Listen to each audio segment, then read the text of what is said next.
Hi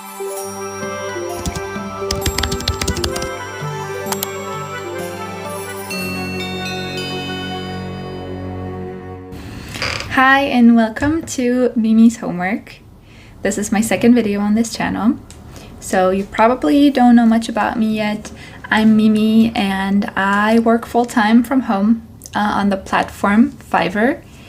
And today I want to share 9 reasons why you might not want to work on Fiverr or why it might not be the right thing for you. If you see me looking down a lot, it's because I have a little list of notes so I don't forget my 9 reasons. And disclaimer, I'm not trying to say that you should not start working on Fiverr or that it's not a good idea. Obviously, I work on Fiverr, so if it was that bad, I wouldn't be doing that. I'm really grateful that I have the opportunity to work from home and to work on Fiverr. This is just these are 9 things that you might not be aware of before starting on Fiverr. And I'm sorry, I might say a lot. I'm gonna try to work on that in my next videos or in the future. But yeah, these are 9 things that you might not know, or that, you know, Fiverr's not for everybody. There's a lot of other freelance platforms that might be a better fit for you. So let's stop the talking and get straight into it. The first thing I want to talk about is Fiverr won't make you rich. You might have seen some of the influencers that talk about how they've made millions off of Fiverr, or they make 300K a year, something like that.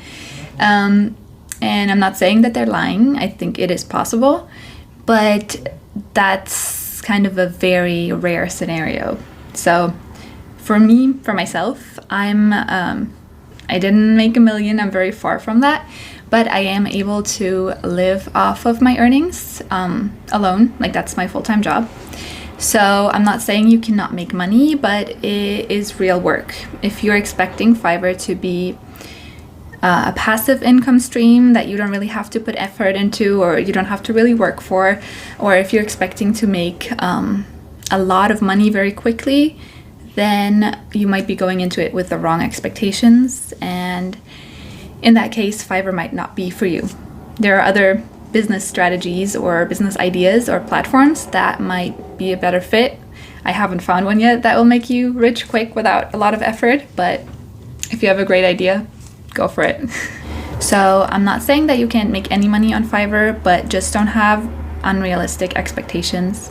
I will also make a video about 10 reasons why you should try Fiverr, and there I'll talk a little bit more about how much money you might be able to make or how long it will take, those kind of things.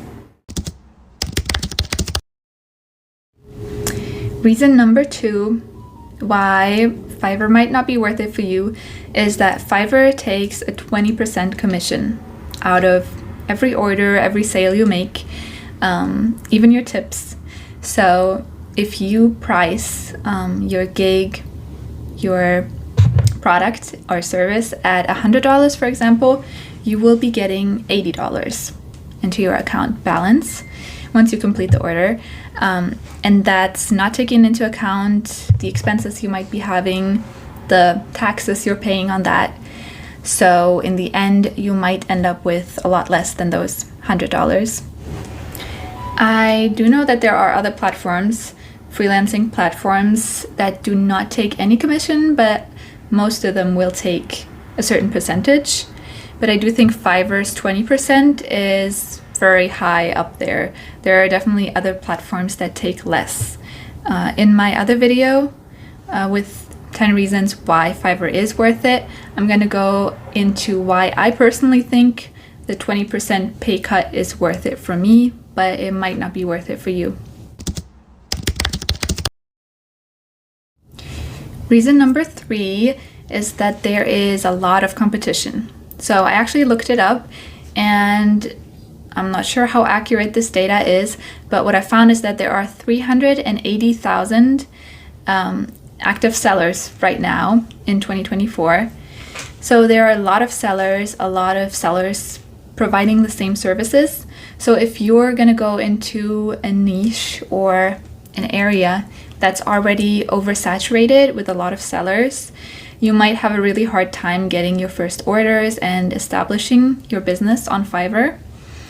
I think it really depends on what services you're able to offer. So do a little bit of research on what services Fiverr offers, how many sellers there are. You can just type in your specific service, or go to Fiverr's bar on top and find the different services that you can offer, and then you can see how many sellers or how many gigs there are for this specific service. If you find that there is just a huge amount of people offering the same service as you, then it might be harder. It doesn't mean it's impossible to offer your service and get orders, but it might be harder.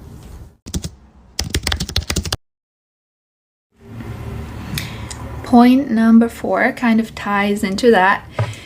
Because there is so much competition, people are gonna try to undercut each other's prices. And I've done it too when I was new to Fiverr.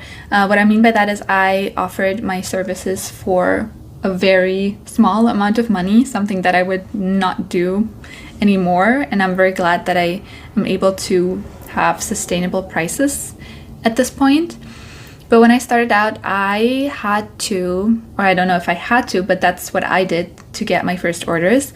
I priced my smallest service, which was I think 500 words of any written content, blog articles, web content. I priced it at $5. And you can imagine it took me quite a while to write that amount of content and produce or finish that order. And it was definitely not worth only $5, especially when you take into account that there are going to be buyers that want revisions. I've always been somebody who offers unlimited revisions.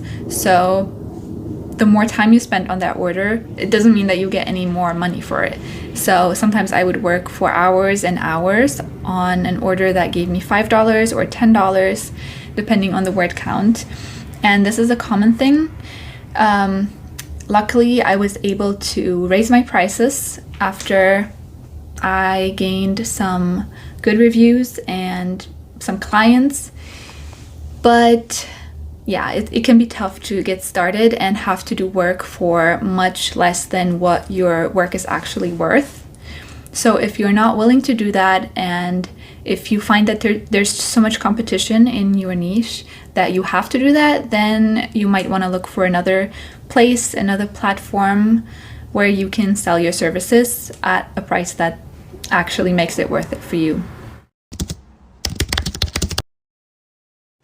Reason number 5 is that you cannot bring your clients from Fiverr off platform. So you're not able to exchange email addresses, phone numbers, social media names or handles, and then work outside of Fiverr. And it's honestly understandable because Fiverr does all the work in bringing the client to you. So at that point, Fiverr doesn't want you to take that business somewhere else where you don't pay the 20% cut that Fiverr gets. And they are pretty strict with that. So if you were caught exchanging any personal information in the chat or in the messages, they will, or they might, it's never happened to me, but I've also been very, very careful with that. They might give you a warning at least, or just terminate your account. And for me, that's not worth it. I've built my business on there, and I would never want to risk losing all of that just because I'm making 20% more on an order. But I know a lot of clients come to me and come to other people and try to do that. They try to take the business somewhere else and will tell you it's going to be beneficial for both of us. I have to pay less money and you get to make more, but it's honestly not worth it. And yeah, you cannot do that. So the clients that you're meeting on Fiverr, you're kind of stuck with them on Fiverr. And if you are trying to build a big client base that you can then bring to your website or bring to another platform, then Fiverr is not the place to meet those people. Reason number 6 is kind of similar to number 5. Fiverr has quite a lot of strict rules, and if you're not aware of all of them and you accidentally go against them, you might get a warning or even a termination. So just a couple of examples are that you're not allowed to work in certain countries. So I've heard stories about people having to go to their home country for a funeral or for some unexpected event, and then their Fiverr account got terminated because of that. I'm not sure if that story was true, but I've heard multiple things like that happening. Another thing, again, is that you cannot exchange personal information, and you have to be very careful even with typing certain words, like the word email. Every time you're going to type that word, it's going to give you like a red message at the bottom and warn you not to exchange any personal information. If you do have a project that you're working on that really requires you to exchange some information, for example, you want to access the client's social media or their website so you can make edits there, then you can only do so on the order page. There are more rules around that, but I'm not going to go into detail. Another thing you have to be careful about is you can't pressure or even ask people to leave you a good review. So you can encourage them to leave you feedback, but if you're going to tell them, can you leave me a good review please, that might be seen as forcing them to give you a good review. So you're not supposed to do that either. So you just have to be very aware of the rules and follow them as best as you can. You also can only have one Fiverr account. So I actually thought about making a video on how to create your Fiverr account, but since my account already exists and it's linked to my ID and my identity, I don't think I can create another account. So I could make that video and just walk you through the steps, but I would not be able to create another account even if I lost mine or if I, for some reason, wanted to create another one. That's not possible. You're also not allowed to use Fiverr's logo or their branding or trademarks in your profile or your gig images. So just be careful with that as well. So reason number 7 is you have to wait for your money. This was never really a big issue for me because I kind of saw it as, you know, if you have a regular job, you're also not going to get paid every day or with every hour that you complete the work. You're going to wait for your paycheck, and that's kind of the same way that Fiverr works. You have to wait 14 days, I believe, if you're a new seller, or 7 days if you have Fiverr Plus, which I do have at this time. But yeah, you won't get the money instantly. I don't think that's a big deal if you do have enough money to cover your bills and your expenses, kind of like an emergency fund for a couple of months. But if you're living paycheck to paycheck and want the money as fast as possible, then this might be a reason Fiverr doesn't appeal to you. But honestly, I don't think it's such a big deal. You just have to wait for 2 weeks and then you can take your earnings. Reason number 8 why Fiverr might not be the right thing for you is you need to maintain high ratings. So Fiverr is kind of review based. So when you go and look for a gig or for a seller, you're gonna see the reviews of that person or that gig.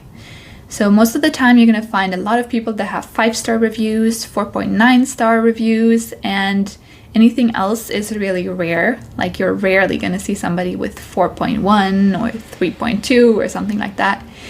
And that's because those sellers that get a couple of bad reviews in their first orders are unlikely to make it on Fiverr. It can make it really hard if, let's say, you've done 2 orders and they went great, you got a 5-star review from your client, and then your 3rd order, you're getting a 1-star review. Now suddenly that drags down your average rating, and Fiverr is really tough and competitive, so I don't want to say nobody, but it's going to be rare to get orders when you have a rating below 4.8 or 4.9 stars. I'm no longer as stressed about it now because I have, I think, over 400 reviews at this point. So any bad review is not gonna drag down my average instantly. But I remember in the early days when I just started out, I was really stressed that one bad review could really like end my career, like it could end my account, because it would instantly drop my average to 4.0 or 4.5, and that's something that buyers don't want to see. So as a new seller, you're really dependent on your clients or your buyers to give you good feedback, but at the same time you're not allowed to ask them for good feedback. So you just really have to do your best and provide the best quality work that you can, and then hope that they're going to be nice and give you a 5-star review. We're already at reason number 9 now, and that is there will be difficult buyers or clients. This is probably the same no matter what platform you work on, but especially any freelance platform that has a lot of cheap services, gigs, and a lot of people that are looking for affordable options. I feel like that kind of attracts difficult buyers. There's different types of difficult to deal with buyers. I could make a video on that as well if anybody's interested. But especially in the beginning, I dealt with quite a few people that were expecting more than what we had discussed, and they were just creeping up the scale creep. So we had discussed, for example, I'll write a 1,000 word text, and then after I delivered it, they wanted me to write extra content, or they wanted me to make a lot of revisions and do things that we hadn't discussed, or they added details that I was never aware of. Some clients are also just rude, and I've luckily been able to get to know some of the red flags by now that make me not want to even work with somebody if they're being very rude or very demanding, or I can tell that they are going to be hard to work with and it might cause problems. But in the beginning, I kind of just wanted to take any order that I could get, and I was happy to work with anybody. So that led me to some difficult collaborations and some cancellations as well. And that's one other thing. Fiverr will usually be on the side of the buyer. So if there's any conflict and the buyer is not happy with what you delivered, even if it's exactly what they wanted or exactly what they said they wanted and what you discussed, Fiverr will most likely be siding with the buyer and then refund them their money, which means you might have worked on this for hours or days, but you won't see that money. You won't finish the order if the client doesn't want to. I do have to say that those difficult buyers or cancellations are very rare for me now. Again, because I think the more you raise your prices, the more you attract higher value buyers. And you also get to know what red flags are and what clients you'd rather avoid working with. But in the beginning, that can be really difficult. So that was my reason number 9. I'm sure there are other things that other sellers have issues with or that bother other people about the platform, but those are my 9 reasons why Fiverr is not for everyone, I would say. Again, I love working on Fiverr. I'm very grateful for the platform's existence and for the fact that I'm able to work on there and make money on there. So I will make a video about 10 reasons why Fiverr is worth it, and there are a lot of positive sides as well. But I don't know why I wanted to make this video first, but I hope that it gave you a little bit of insight about the platform and maybe helped you make a decision on whether you want to try it or not. So this channel is called Mimi's Homework, so I'm gonna give you guys a piece of homework, and that's gonna be to write down the skills that you think you have. And honestly, there are more skills that you might have than you think. So it could be anything like designing a logo or writing a text, or if you have a good voice, you could do voiceovers, or if you have any kind of design talent, writing talent, if you're good at anything. There's even coaching services on Fiverr, like personal training, nutrition coaching, gaming coaching. If you're good at any video game and you want to coach people on it, there really are so many services that you could offer. So make a list with all of your skills, even if they sound stupid or you don't think that people would pay money for it. You might be surprised. Then go to Fiverr and type in those services or skills and look at whether that is something that is offered and that is in demand, or if it's something very oversaturated. And you might find out that there are a lot of things, or maybe just one thing that you could offer on Fiverr. Also, feel free to write that down in the comments. And of course, let me know if you have any questions about anything I talked about in this video, or about anything Fiverr related, freelance related, or work from home related that you would like to see a video on. And that's it. It got pretty dark. I hope you were still able to see me and the lighting wasn't too bad in this video. I'll see you in the next one. Bye.